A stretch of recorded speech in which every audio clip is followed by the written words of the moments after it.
بسم اللہ الرحمن الرحیم۔ السلام علیکم ورحمۃ اللہ وبرکاتہ۔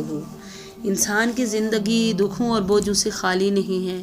کبھی آنکھوں میں آنسو ہیں، کبھی دل میں تھکن ہے، کبھی امیدیں ٹوٹ جاتی ہیں، کبھی راستے بے چراغ لگتے ہیں۔ ایسے لمحوں میں انسان سوچتا ہے آخر سکون کہاں ملے گا، اس دنیا میں راحت کہاں ہے۔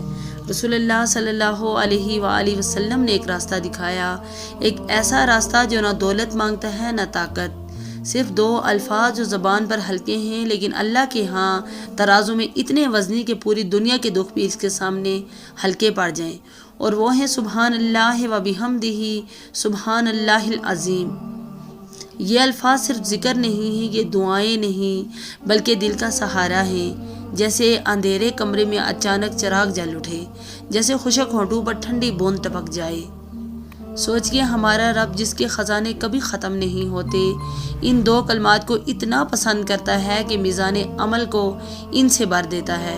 ہماری زبان تھوڑی سی حرکت کرے اور بدلے میں رب کی رضا اور اس کا قرب اور اس کی رحمت ہمیں ملے۔ یہی وہ کلمات ہیں جو دل کو سکون دیں گے، قبر کو روشنی دیں گے اور قیامت کے دن ترازو کو بھاری کریں گے۔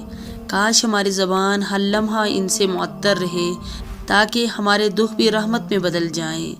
اگر یہ الفاظ آپ کو اچھے لگے ہوں تو ہمارے ساتھ اس سفر میں رہنے کے لیے ہمارے صحیح حدیث چینل کو سبسکرائب کرنا نہ بھولیں، تاکہ یہ ذکر، یہ سکون اور یہ روشنی آپ کے دل تک بار بار پہنچتی رہے۔ جزاکم اللہ خیر، والسلام علیکم ورحمۃ اللہ وبرکاتہ۔